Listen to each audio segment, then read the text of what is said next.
welcome to the podcast again. Thank you, Mark.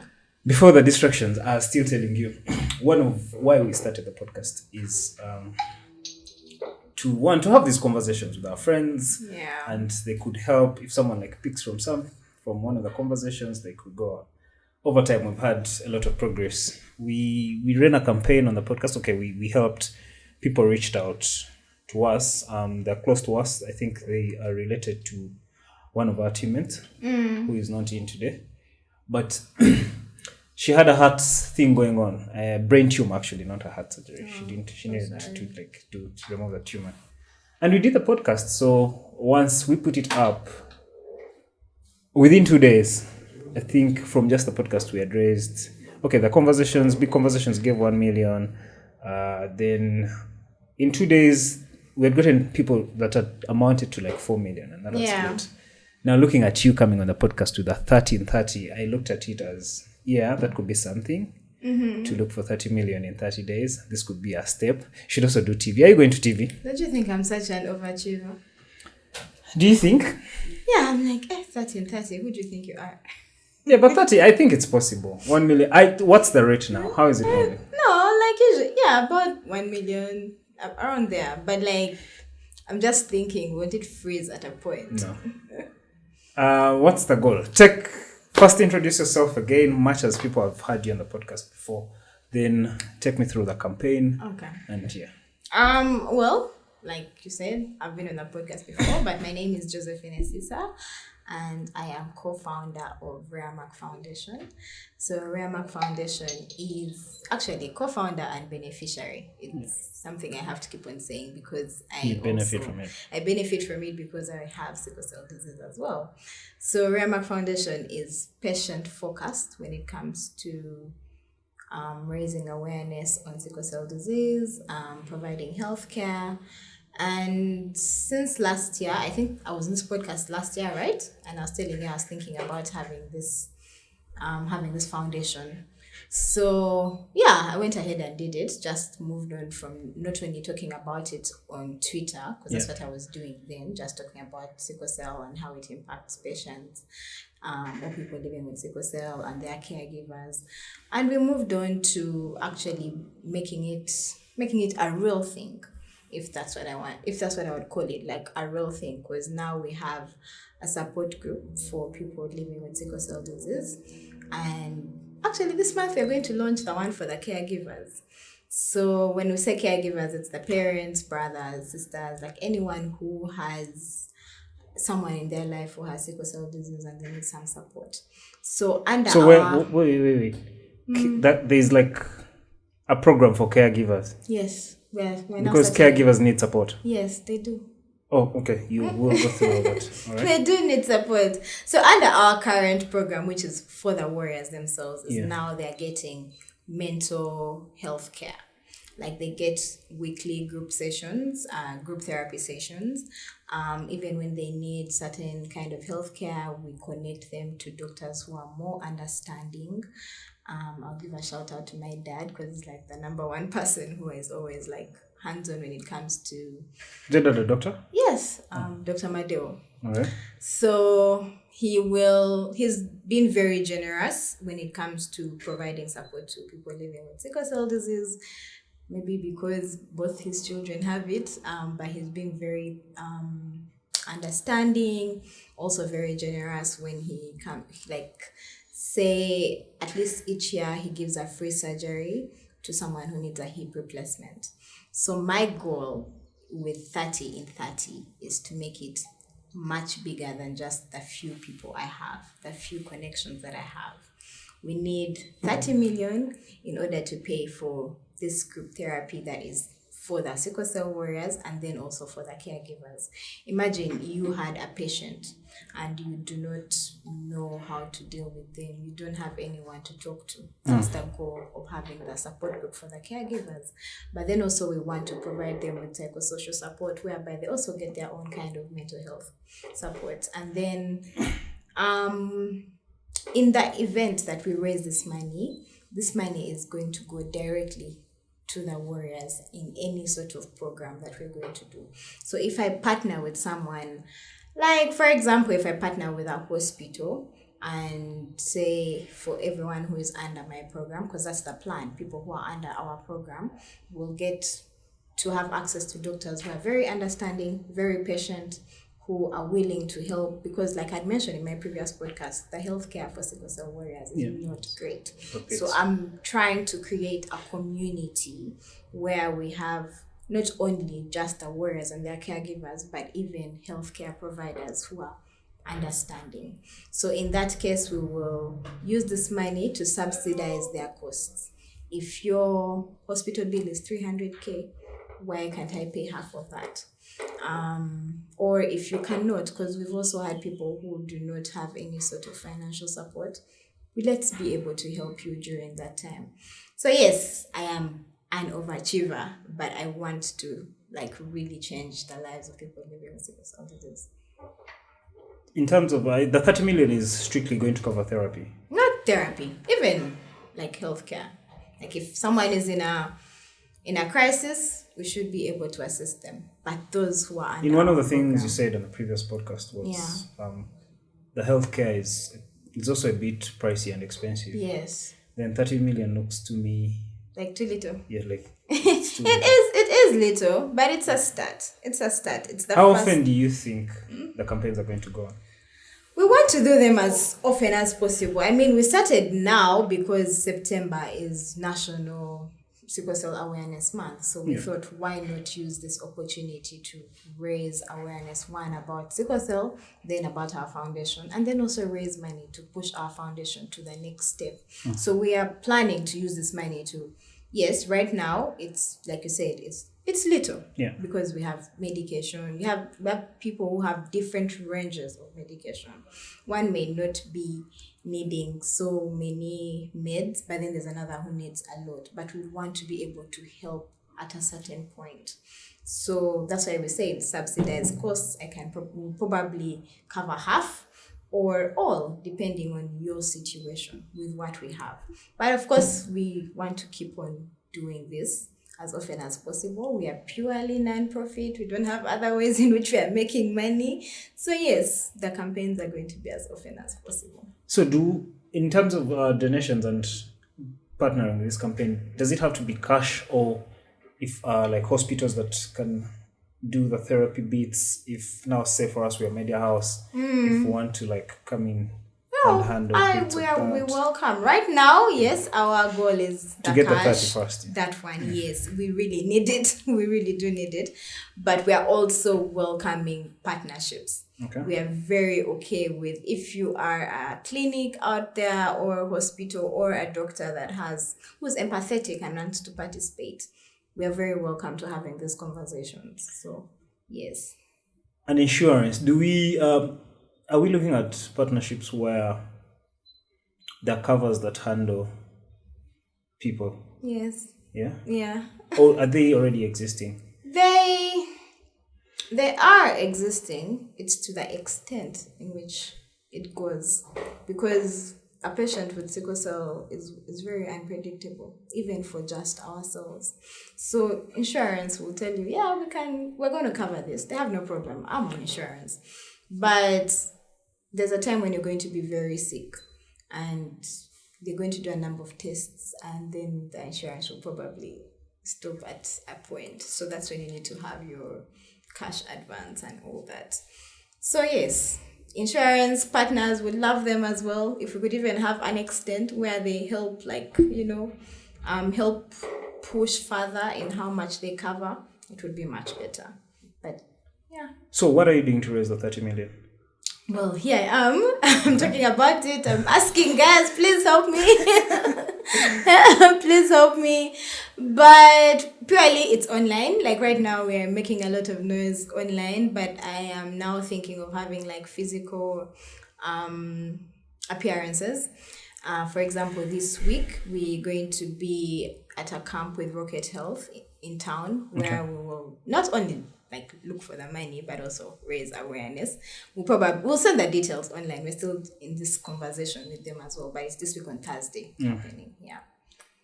Interesting. So, what does this mean to you, though? You as an this is personal. It's not even it's not even something I just dreamt about. This is very personal for me. I'm very passionate. Before we started this, you're telling me how my conversation with Bomono, like really, like it was very funny. It was interesting when he said...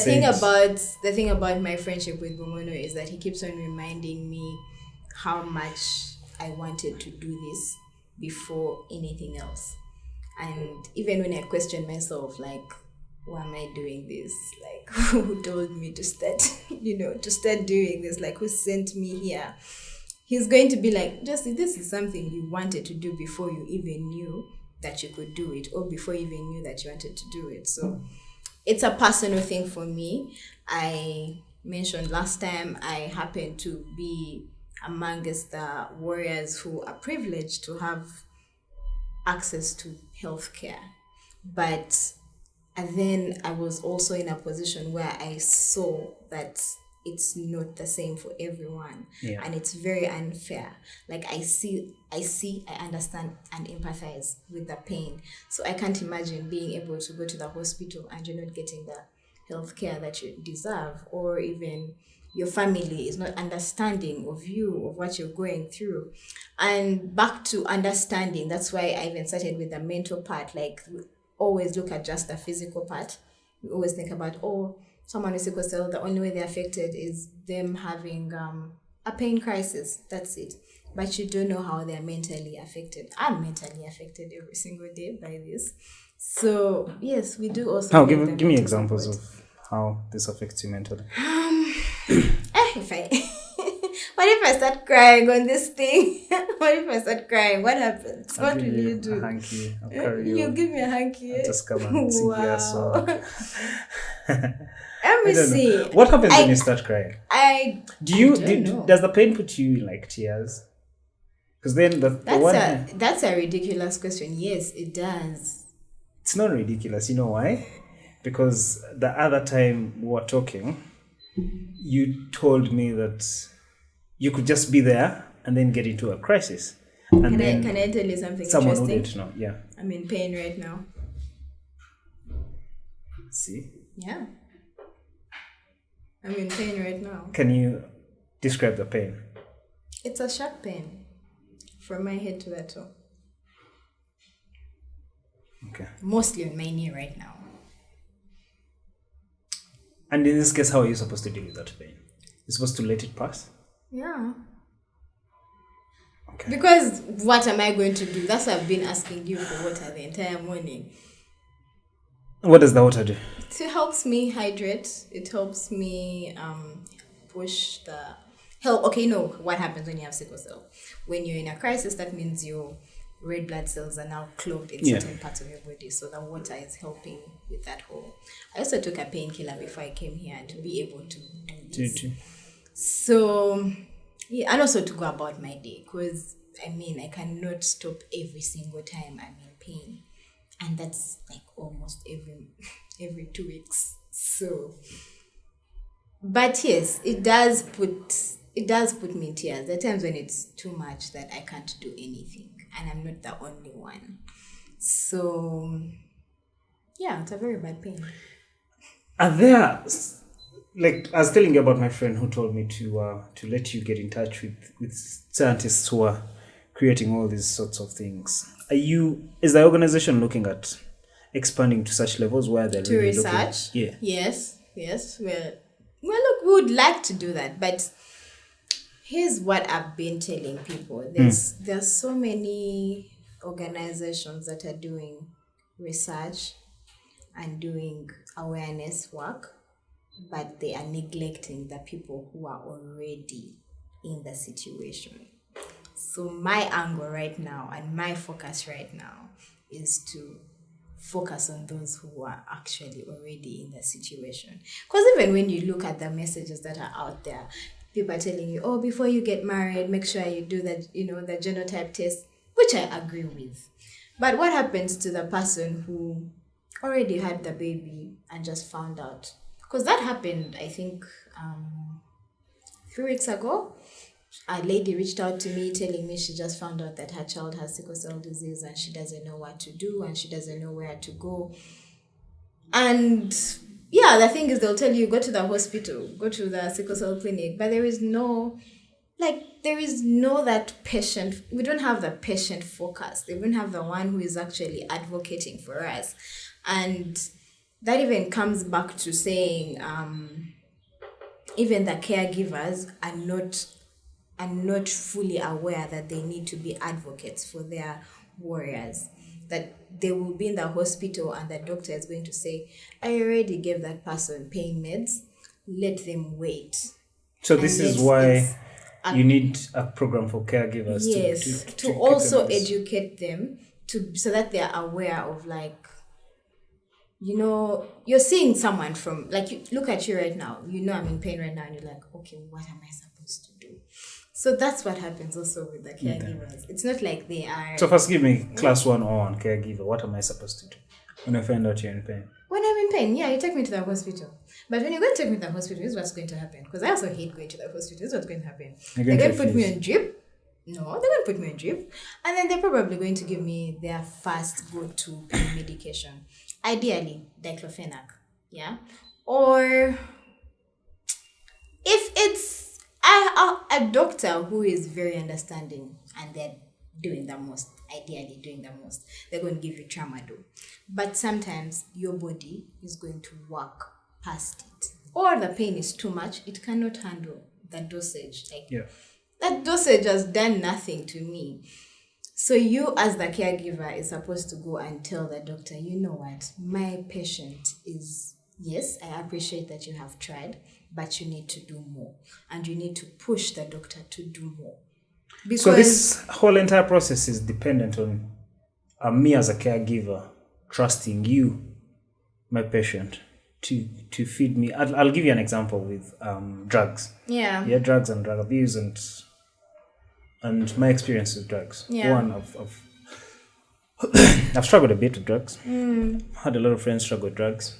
Helped a lot of my friends struggle with drugs. I'm heavily invested into getting kids that are arrested on the streets for, usually it's marijuana just before they start using class A, but so my friends, some of them who have like a drug issue, become so manipulative, yeah? Yeah. So,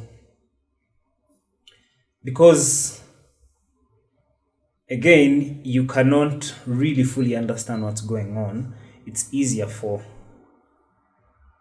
the addict to take advantage. Yeah, take advantage of you. The caretaker. I 100%. Extremely. I agree with you. So then it gets frustrating. How do you know? I'm still telling you. So with my experience, one, it's and I really like my friends. They know it. But what happens is you can only do so much. Yes, I agree. Until you start feeling some type of frustration and like, but this guy, what's up? But then when you have honest conversations, because I've had one honest conversation with a friend of mine, and they put me in a position where they were trying to explain to me why the addiction has to work that way. Okay, not that they have to manipulate people, but then you have no option but to believe them at whatever time. Yeah. So how is it like that for like the caregiver? Do they have to like just bank on the information you're telling them? And you see, because there's a doctor involved, then there's you. Yeah. And they're just there in the middle. Yeah. The doctor feels like they're doing their job. Yes. Then you feel like the doctor is not doing their job. Then I have to like mediate that in between. Yeah. I totally agree with you, and I also understand that there are chances of drug addiction when it comes to sickle cell and pain management.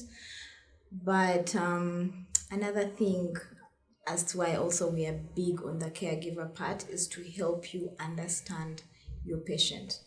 If you're keen, if you actually listen and you actually notice certain things, you will know this person is not lying that they're in pain. You will know, because we are I hate to say it because I feel like every single time I'm having a conversation. No, please say. Yeah. I feel like every time we're having a conversation, I have to end up saying, we are so good at pretending. We are so good at keeping our because pain. The pretense is extreme. So, you know how you tell me you're in pain and every 2 seconds in this conversation you're smelling so beautiful. So it's like, exactly. When the pain gets too much, does she smile? When the pain gets too much, I can't pretend. That's the thing. I I've built a pain tolerance, and so has every other Warrior, yeah. whereby by the time we decide and say, you know what, Mark, take me to the hospital, I have tried everything. The truth is, I have honestly tried everything.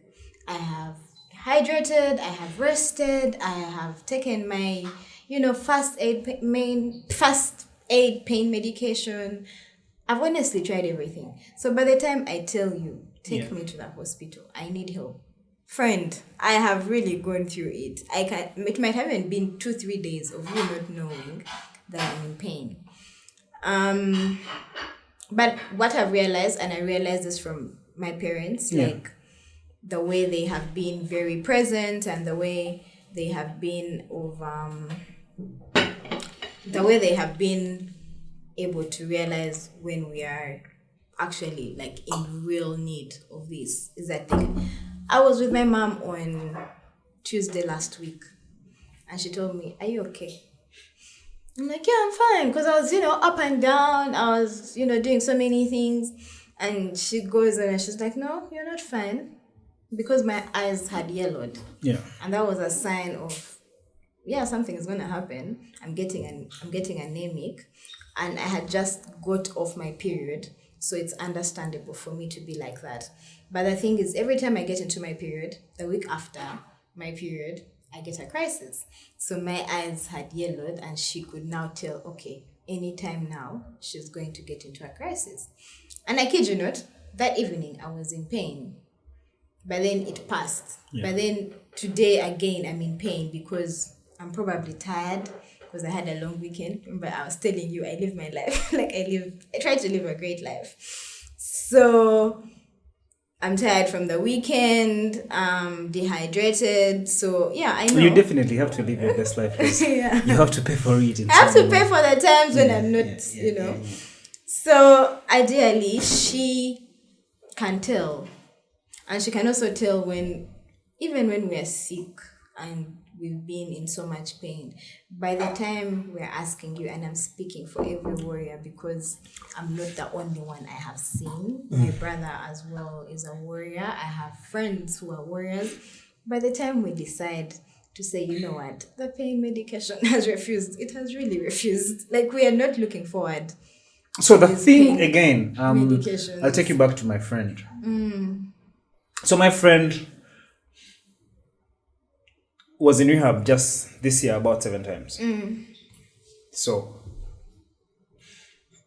when we are having this conversation with him, he told me that I've been in rehab 7 times, Mark.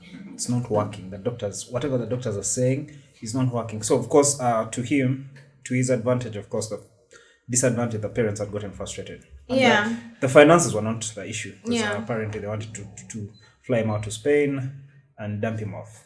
This some other way. Yeah, that's how bad people with conditions it can get for them. Yeah.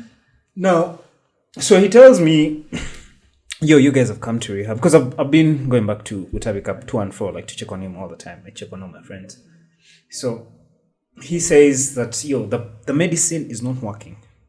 I do not know what's worked, but I'm tired of this situation, yeah? Yeah. In cases where you feel like the pain medicine is not working, what's your way out? I don't have endurance. Endurance is the way out. Do you feel like you're the strongest person you know? No. I feel like my brother is the strongest person I know.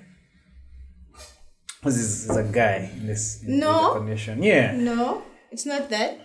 That should be something. Because see, how he's treated doesn't I don't know if he wants me to talk about this, but I will deal with him after he sees this. Okay. He's probably going to cut off my head. But my brother has been in a pain crisis for 2 years. Since 2020. When you say for 2 years... His pain has never stopped from the day it started. I have incidences when... What happens with that? That is why I told you, do not make me cry. Okay. Do not make me cry. Okay. Because we have times when we are not in pain, when you're seeing me and I'm having a great time. Yeah. And my brother was one of those warriors who were living a great life. He was playing basketball, he was lifting weights. Like he was being a guy, yeah? And then he got a crisis one day in 2020. And it has never gone. And we have done everything. And remember, I mentioned I come from a place where we have access to good medical care. But by the time the two people who have been raising us are frustrated, are tired, have tried everything, and he is still holding on. By the way, he's still holding on, but he's my biggest cheerleader. Today morning, he was asking me what's going on with our campaign, how far is it? Like, he's my source of encouragement, despite his pain. Like, He keeps you strong at least. he keeps me strong. Yeah. He's the strongest person I know. When you're going through a crisis, you reflect on... I was in a crisis in July, and of course for him, like I said, his pain has not stopped. And he was there, and he's cracking jokes, making fun of me, because it's a thing we do with each other, because we understand each other. But like, he put colleagues his in pain. Yeah, we are colleagues in pain. Siblings in pain. Oh my God. So he put his, and I know at that point he was definitely going through something. You're going to find him, because he will text me and he will tell me, hi, how are you? And I'm like, he's going to tell me, I'm fair, yeah? Then I'm going to go home and I'm going to find him and he's in a lot of pain, yeah?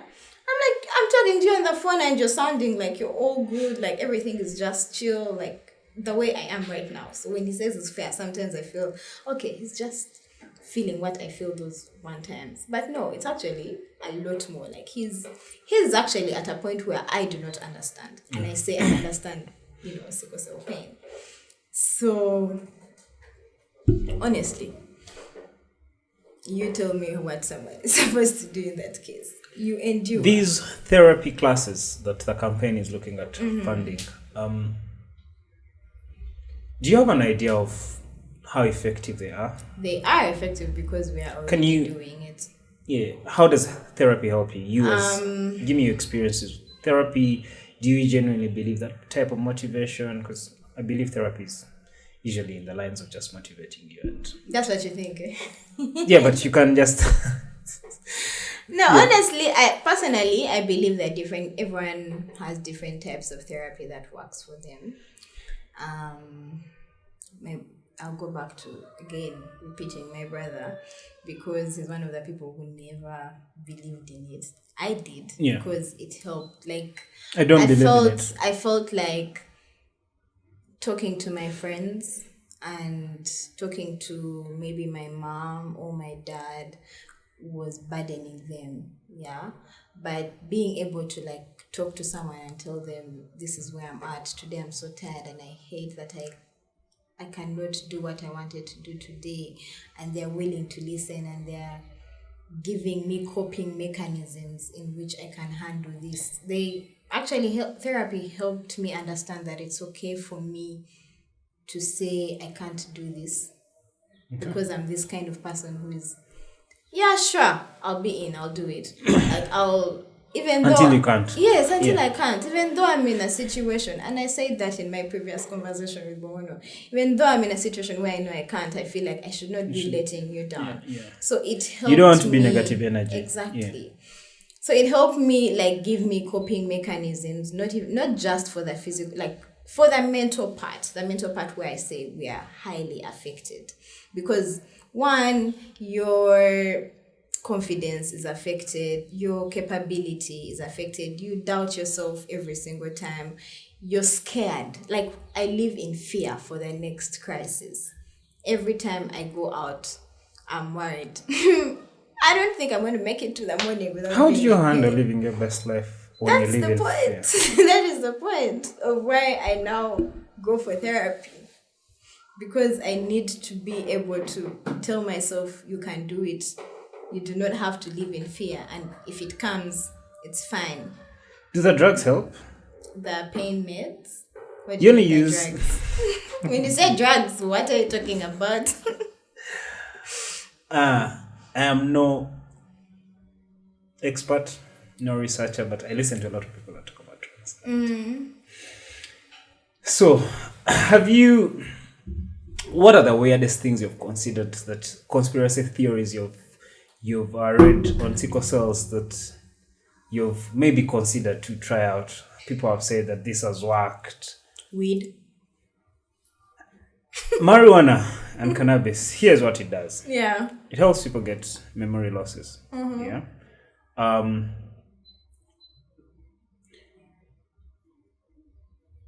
Usually, if you understand what you're smoking and you know the strains you're consuming, you then be in position to get yourself in a place, like if you want to, let's say, forget yesterday. Yeah. That's what it does. Marijuana can help you get an instant memory loss, and everyone needs this because there's so much bullshit that happens in I our didn't know lives. that. Yeah, it does. It's proven. It does give you memory didn't loss know that. until it becomes bad. Yeah, where you get memory losses and people start calling you mad and those things. So there's that. So some people walk around that. For what happened when you tried weed? Didn't work. Pain didn't help. No. It helped with taking away the pain for that time. But then I didn't like how it made me feel personally. I didn't like how it made me feel in the inside. I think I threw up. And then it dehydrated me. Because I took a gummy. Yeah.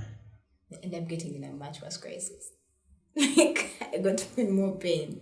But for that time, it took away the pain. So that's something I've tried, and I know that won't work for me. But I know it has worked for some people. They use the massage oil, stuff like that. But therapy Or the works. gummy. In this case, your therapy is what? Talking to like a therapist? Yeah, for me, mine talk therapy works. For me, that's what works for me. But there are different sorts of things. For my brother, he's gaming. Like, he's really such a big gamer. He uses it to distract himself from being in pain. But also, he started doing the group therapy sessions that we initiated in our program, and he says it has really helped him. And he also sees a personal therapist, not just a group thing. Now, for the group part, it's like a support system. Like, I'm around people who understand me. I can tell them today, I'm not feeling this way, and they get it. You don't have to over-explain yourself. They already get it. And then even the therapist, and shout out to Hazel for being such a great therapist for these past few months since we started. Mindful conversations. Yes, mindful conversations. She has been really patient with them. She has been very understanding. She gives them exercises that help them to like distract themselves, gives them like exercises that will give them like a push, like to try tomorrow, to do it tomorrow, because sickle cell drains you to the point of you like, I want to give up. So from that experience, from someone who also never believed in it in the first place, for him to come and tell me it's actually really helpful. Hazel gave me this exercise and it has made me see this. It has made me realize that I can actually still do this regardless of where I'm at right now. And even with his personal therapist, it's like, she's so good. She helps me free my mind because I end up overthinking. So I feel like, yes, the mental part is very, very important because it starts from the head. Because he keeps on telling me my pain is so much, it gets into my head, I feel like I'm running mad. So that's why we are big on not just the physical health care, but also the emotional and mental support. What other programs do you have? Is the foundation looking at? Yeah, we have big dreams. We have really, really big dreams. Right now, the campaign. So now with the campaign, our next step is to have a partnership with a proper healthcare center or program whereby they can either provide home care Yeah. You know how telemedicine is becoming the in thing. Yeah. So, and have you watched the videos on my YouTube channel where, like, at the end of every video, every warrior says, I prefer home care than going to the hospital. Yeah. Everyone says, I prefer, me too. Why do you prefer home care? Because in the hospital, you're invalidated. How do you mean? Your pain is dismissed. When you're home with your mom or your auntie or your brother or sister and you tell them, I have pain here, they'll be like, okay, what do we do? Should I massage your joint? Should I, like, what should I do? You will see your caregiver doing the most to try and help you. In the hospital, the nurse will give you her shot and walk away. The next time you see the doctor is probably in 2 days where they don't even know what is happening with your blood level. So we are trying to also, like, yes, we're not saying we do not ever want to go to the hospital. That's the truth. But the thing is, we want to coexist. Let's have two options. How available are caretakers for you if you switch to programs like home care? Yeah. Like, you could have an auntie here first day, second day. Well, for me, now, like, I keep on saying... How realistic is... Yeah. I keep on saying I'm not the best example on this because I have a great support system. So I can't say that. Like, I can't say... So, but the foundation is looking at extending such an experience to other people, yeah? Yes. The experiences you've had. Yes. Whereby, okay, if for you do not have your own caregiver, you do not have someone who is ready to be there for you, let us assign an advocate for you. Like Mark, you can actually come and say, I want to support Sarah. I want to support you. So she will, every time she's in the hospital for you, you're ready to drop everything and be like, I'm going That's to be what I there want. for this person. And this is not the That's first what time you I'm want. saying, yes, I want to support you. I want to be your caretaker. To be on your list of caretakers and they'll be there. That, you see, that's the kind of thing. Okay. So that's the goal. Like, we need advocates. We need people who are... So the foundation, this is how it works. You do advocates like Andela does with software engineers. You have like a pool. This is how it works. Let me just get into you. So they have like a pool, a center. They know companies that need developers. Then they get a bunch of developers. Then they negotiate deals for these developers and freelancers like to everyone. That is the goal. Okay. So that's what you want to do. That is the plan. You've just said it perfectly. That is the plan. We want, when we say we are patient focused, we want someone who's going to understand your pain. So if you have your mom, you have your dad, you have your brother, your sister, your auntie, whoever, we are all still going to educate your mom and everyone, your girlfriend, your wife, whoever it is. Yeah, because again, the other thing though, then, with family being support system, it's hard to deal with ignorant family. Yeah. Yeah. And then it's there. Then I don't know if it's more traumatizing because again, my friends, the ones I've been telling you of drug issues, part of the reasons they keep relapsing and going back is they get affected by probably how much they've affected their own family or how much the family has. We do get affected through by words that. and actions and what they've done. You probably ignored them at the worst times. That's why, again, mental support is very important because even I feel bad when I have disorganized someone's life. Like, if right now I'm hanging out with you and then I get in a pain crisis and I tell you, I need you to take me to the hospital and you need to be there, your entire day is like, it's now cancelled. Well, lucky for me, I'm not an employed guy. No, but it will. You had plans for that day, yeah, right? So your entire day is cancelled. So I'm going to be there, and I'm in pain, and I'm crying, and I'm frustrated. But at the back of my mind, I'm like, I'm so sorry, Mark. I'm sorry that I have ruined your day. I'm sorry. Like, I will keep apologizing for disorganizing your life because one, I have no control of how this pain came. Like, I didn't plan for it, but also I have no way of being able to be, independent in that situation. So I need you. But then again, I know you have your things that you're doing. So I'm going to feel so guilty for disorganizing your life. So in terms of creating programs and awareness, what are you looking at in doing in terms of digital? I'm asking this question because I want to see how I can start thinking on like coming in to help. This means like you see how you can do like online live sessions and you live stream them and I don't know. I'm Well, ignorant, but I know the technical you've bit of already side. seen our online presence where we have the tips and everything on Twitter, Facebook, Instagram. But then also you've seen we have a YouTube channel where we're having raw conversations, sick conversations about sickle cell, and the goal is to use real experiences to tell the story. That's the goal. So in terms of you've seen our setup, it's very simple. It's like really not yet there, but we hope to make it much bigger. Enough. Yeah. We hope to make it much bigger.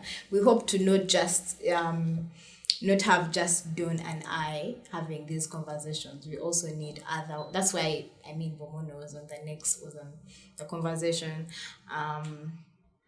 Don's girlfriend is going to be on the next one, so she's going to give her experience, what it's like to date someone. Remember when I asked on Twitter, would you date someone with sickle cell? So Don's girlfriend is Nicole. How is your love one life? of the women who is amazing. How's your love life? Does and this is a podcast conversation, by the way. If I wanted to flat out ask you off the podcast. Now, listen. Leave my love life alone. Okay. Sorry for you, Wambi. But anyway, do you think would you be fully present in a relationship without feeling like you're burdened? Do you want me to bring my exes so that you can ask them? Yes. Yeah. Should you call them right now? Yes. Were you fully present or were you just worried? Like, would you let me love you knowing that, you know what? This guy has chosen to love me? Because, first of all, you already, like you said, you're now the baby girl for sickle cells. No, I'm not. I was saying, I hope I'm not. Is there a problem? What would that be a I hope problem? I'm not the poster child. No. First of all, you've stood out. You're doing the most, man. Yes, I agree that and this is not just tooting my horn, but I think I deserve to toot my horn at this point. I agree that I'm doing the most. But I don't want to be the poster child for this. I need everyone to stand up. Stand up. Yeah. To stand up and make noise about this. That's my point. It should not be like my full responsibility. It's everyone's responsibility. Because much as I understand it, I'm affected by it. Please, everyone is affected in a certain way, and we need to, give back. We need to give back to help people. People help people. So that's the point of this.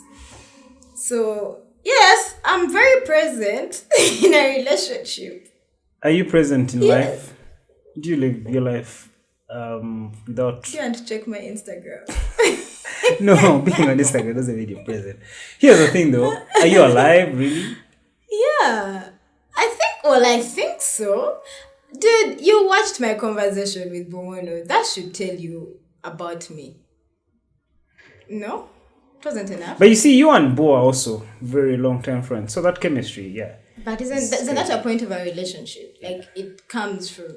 the point is a long-term Okay, now that relationship. I actually put it there, with your French, that conversation shows that you're just there, also willing to just live like the rest of us. And Yes. I asked you, do you feel special? And you said yes. You think I am special. no one is special. Dude, please. One, I'm a very special girl.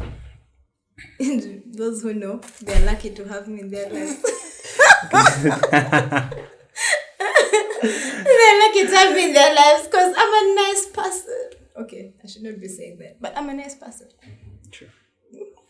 And definitely, you're doing, we're grateful you're doing this. So, yeah, I was asking about those programs to know how, we could come in long term, by the way, to, really fully partner and come in long term. We are bigger than this. There's some other stuff we don't even have there. We are big on production now. We have bigger partnerships. We have other big investors that are on board. Yeah, so Tell we're also them growing about as a me. team. Yeah. Definitely. tell, Tell them about tell them I'm doing great things and I'm going to people change that the need- world. That's what you should tell them. How do you want to change the world? I'm lying about changing the world. I want to Do change, you want to change the world? I want to change the perception of sickle cell in the world. That's what I want to do. How do you feel the world perceives sickle cells? That's the question. That's a deep question. And I'm going to call out people. Okay. First, pull your mic here. Oh, sorry. Yeah, it's cool. One, I think my Twitter question of would you date someone with sickle cell really brought a lot of light to how people really see it. But in a more realistic view, though. And I understand. Yeah. No, I'm not dismissing anyone. And I understand, and I'm like, please, I understand that. But the thing is, people hear sickle cell, and the first thing that comes to their mind is incapable. You asked me, are you fully present in a relationship? Best of my health, by the way. Do you know? Best of your fear. No, it was best of my health. Best of your fear. You asked me that. You didn't even finish. Let me ask that question again. You see, fear is like anxiety for most people. No, but that anxiety comes from experience. Do you realize that? So if you're scared, and I've constantly noticed that you talk about, much as you come from a privileged place, you still talk about how you never really want to be a burden to anyone. Yeah. So that automatically limits your presence in situations. It does not, but it doesn't take it away from being in my mind, because I have also been in situations where people have disappeared from my life because of my health. So, yeah, the anxiety is very valid. I know I'm loved. I know I come from a home where I'm loved. That one, that's not a problem. The thing is, the society is not loving me. I have great friends, but I've also met people who are shitty. Yeah. I do want to use that word, but that's the truth. Like, someone hears, oh, she has sickle cell. That's it. Contagious, incapable. Don't involve her because... Anytime now. Yes. What if, don't you think she'll fall sick if you invite her? Like, you don't know. Even I don't know, but like, that's quite unfair. Yeah, I agree. So that's the perception.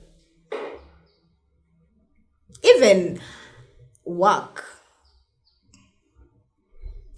I had an interview, and when I got the job, I claimed, I just put it out there. I told the babe, because when I did the interview, I didn't tell her I have sickle cell, and she loved me. She hired me. Day one, as I'm signing my contract and everything, I'm like, oh, by the way, I have sickle cell disease, and from time to time, I may fall sick. And when I'm out of, and I'll probably be out of office for a while, but even when I'm out of office, friend, I even had to put my disclaimer that even when I'm out of office, I will be doing the work. I just need to be able. No, it's not a lie. Have you seen me? Have you seen me? I'm running a company and... I'm not refuting. No, it's not a lie. Yeah, I'm saying because this is why I'm saying it's not a lie. Because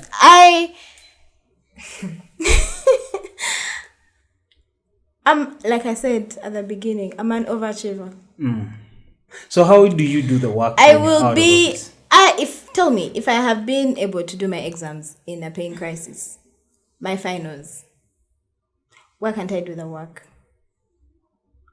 My work was not the kind of where I have to sit at the shop every single day and start selling. No, it's online.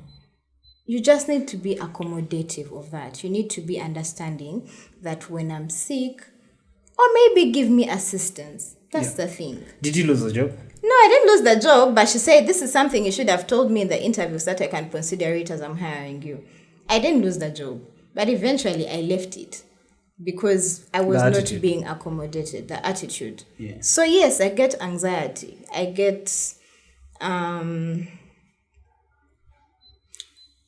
what is it? I get the anxiety, I get the fears because of that. These few experiences that, one, it was a shock in life. It's a culture shock because I came from a situation where I am fully accommodated. At home, I'm fully accommodated. They understand. In fact, when they see me overdoing it, they're like, "Great, what's up? First chill." You get.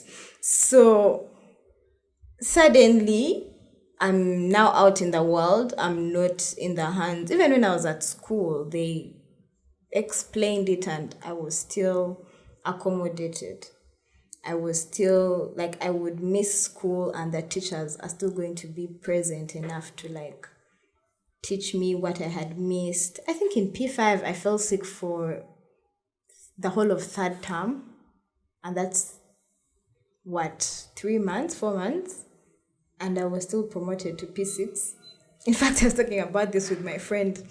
And I was promoted to P6, and then they put me, you know how they have tiers of classes of like the brightest to the, so they put me in the class of the ones who are not really bright because they had just promoted me without doing exams. Definitely. But then one of the teachers like, but why are we doing this to Esisa? Because it's not that she failed exams. Yeah. She didn't do the exam. She just didn't do the It's exam. the same thing. So you give her the exam. Give her the exam and let her decide Where she fits. And I did the exam and they put me back in the class where I'm supposed to be, not, Yeah. And then another one was like, but how is she even going to deal without her friend? And her friend, like, is the person who they meant is my friend Peace. And I was telling her that, like, remember in P5 how they promoted me, and then the reason they're like, how am I going to do without you? She's still my friend up to now. Meanwhile, we've been friends since P3. So, I mean, I had that kind of thing. But then I get into now the real world where I'm not in the hands of, I'm not in the baby nest and everything. And it's a culture shock. Like, but I also got to be like, okay, that happened. So you are doing the 1330 and the whole campaign as another way to curb the stigma. Yeah.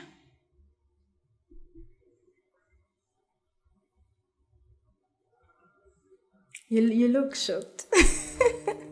Or dumbfounded. You always shock me. Very strong woman.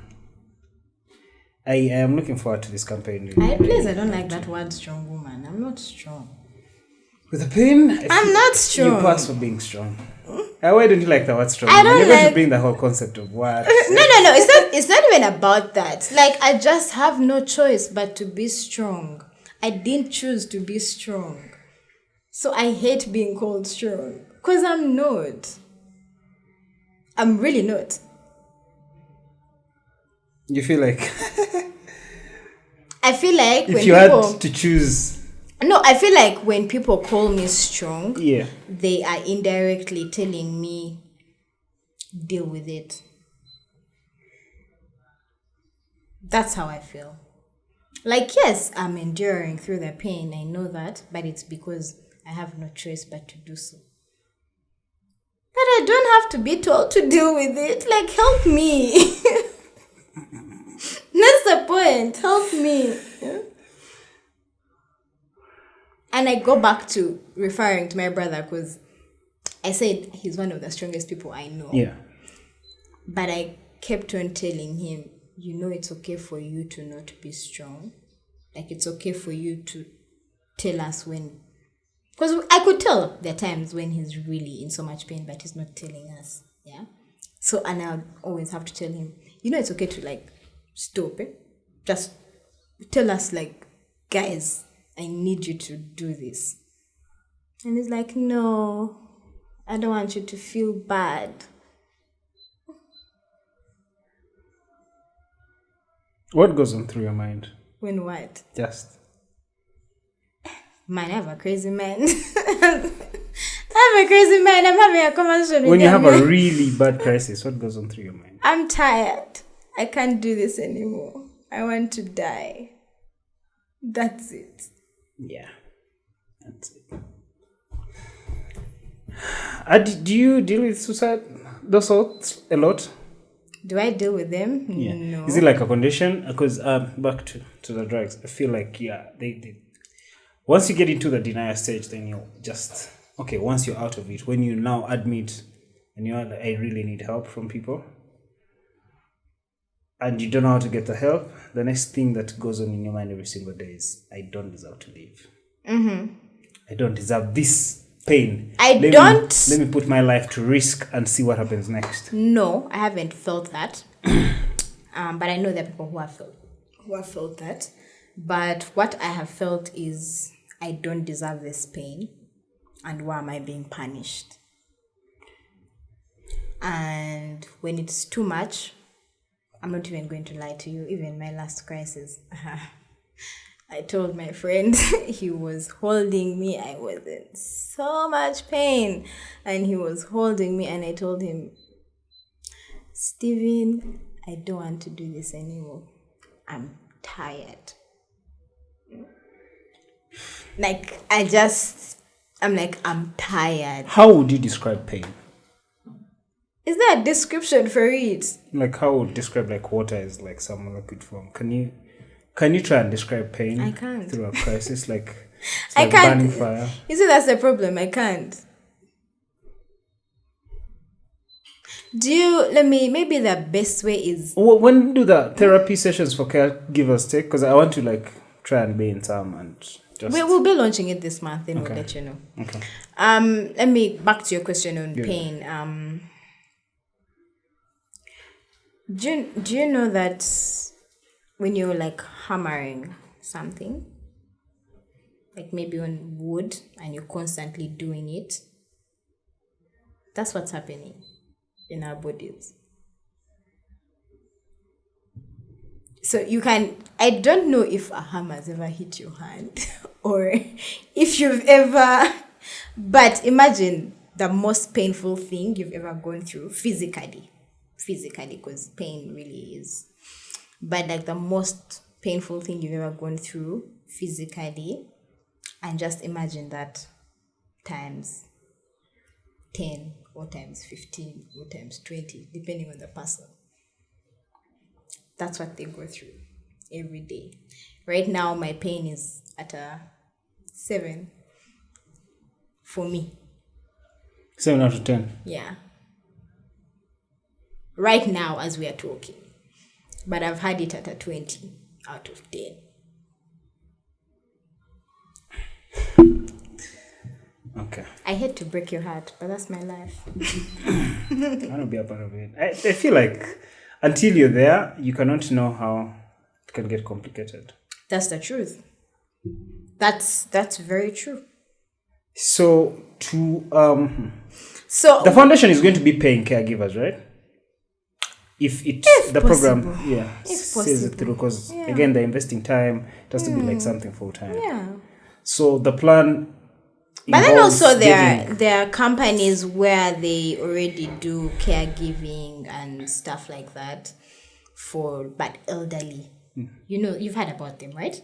So how about we partner with those, but we have one for a chronic illness or like sickle cell. Yeah. That's the point. Like, people don't fall sick when they're 80. And they're the whole healthcare from home concept will be very achievable. Yeah, it will be smooth. Is Rocket Health doing this? Where they send... we are trying. You guys are introducing that probably to Yes. work out thing with them. That's huge. That's big. So yeah, just get us through as we conclude the achievements of the campaign. Anything you think we've not highlighted? Guys, please give me money. Give the campaign money. Give us money.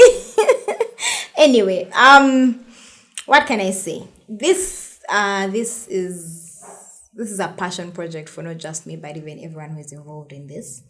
And we are 3. 2 of us are warriors. The third person. The 2 siblings. No. Not. He's a friend. Don. You've seen him in my conversation. Don is my co-founder. And the third person is Steven, and we added Steven as a joke to be okay, not a joke, but like I feel like he's one of those people who have really sat down and like studied me, yeah, and chose to be present for me and understand our pain. Like even when I'm in the hospital, he's ready to fight a doctor for me. Like that's the kind of person he is. So the point of much as you say, you may not, you don't, it's something you can't understand until you're there. He's someone who can't understand until yes, he will definitely never feel what we feel, but he tries to get it. And his reason for joining our foundation is for him to push our cause when we are unable. That's why he's there, and he's doing amazing. So we want to grow the team as well, because we've also had a bunch of people we're calling for volunteers, those who would like to help in any way. Do you want any programs? Tell me what skill you have that you feel would help in the foundation. I'm very happy to talk to you about it. But also we need to have a full-time team and of course now we're starting, yes, with this campaign that is now going to focus on the mental and the healthcare. Of course, the next one is going to, try to build into something much bigger than it already is. Right now, we are fully online. We all have meetings online and everything. But I told you last time, right? Last time we had a conversation. My goal is to have a hospital that is only for sickle cell warriors. I'm not even going to lie. I'm not even going to be like I'm being selfish. But that is my goal. Like I want a place that they go and they feel safe. And this campaign is the start of that. A safe space for warriors. Do the conversations you conduct online, do they have some impact? Very much. How do you measure that impact? One, my support group has been growing at a big rate because everyone wants to join. Then even caregivers are coming, asking, how can we be part of this? And then the most touching part is where they say, your conversations are now helping me understand my child better, or my warrior better, my partner better. I'm not wasting time. That's what I've realized. It's helping someone. Yes, it's helping someone. What do you rely on to keep doing this? What type of hope? Is it your spirituality? You keep asking me that spirituality question. What do I rely on? Yeah. I rely on people like you. That's the truth. You don't believe in stuff like powers or pray to a god?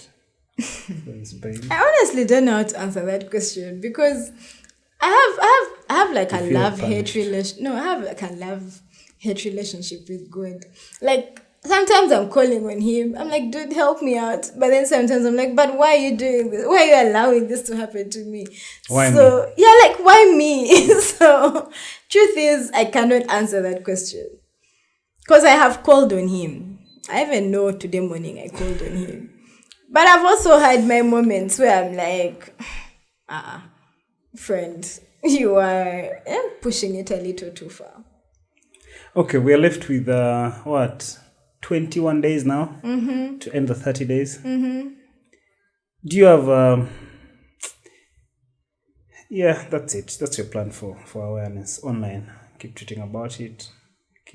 If anything comes, my team wants to listen to this, then by 4 p.m. we'll have known how much we have to give. Then give you. Big Conversations. Can you guys please give us like 5 a.m? From where? And you said you have partners. We do. Once they listen and imagine how I would feel if by 15th I've reached my goal, yeah, and then I've surpassed it and now I have more to do. Like I'm now accelerating towards just a simple plan that I have. Dude, the work we are going to do, you're going to see it. It's going to be amazing. And you're putting your all in it, yeah?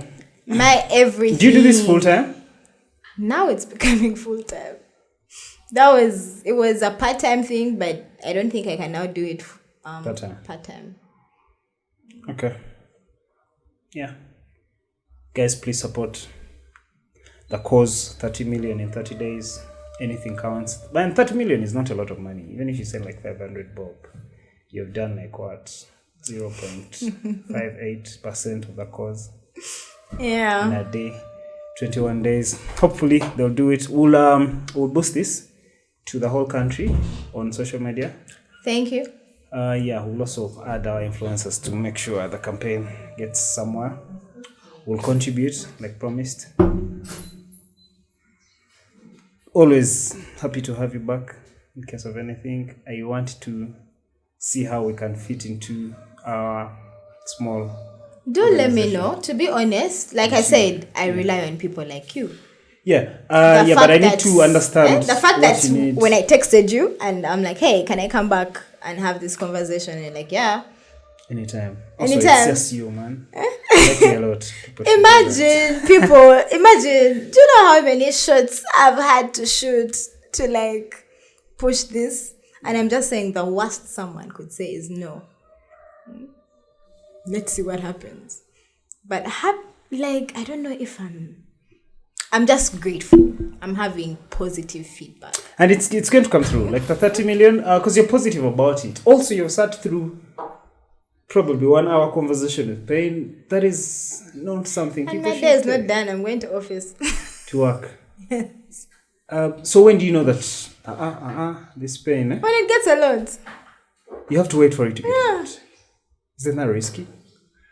You're a risk taker.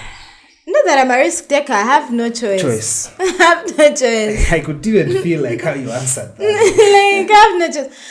I also hate. One thing I realize about my body is that when I sit still, I kind of accelerate it. Okay, even it's weird. Even sometimes when I'm now again being physical, I also accelerate it. So I just need to find a balance. So on days like this, I will probably not do too much. Like I won't overexert myself. I'll find a balance. I'll keep active, but like find a balance. So yeah, I have to go to office. All right. Keep my mind busy. For coming to the podcast. Thank you. This was good, like always. Thank you so much for having me.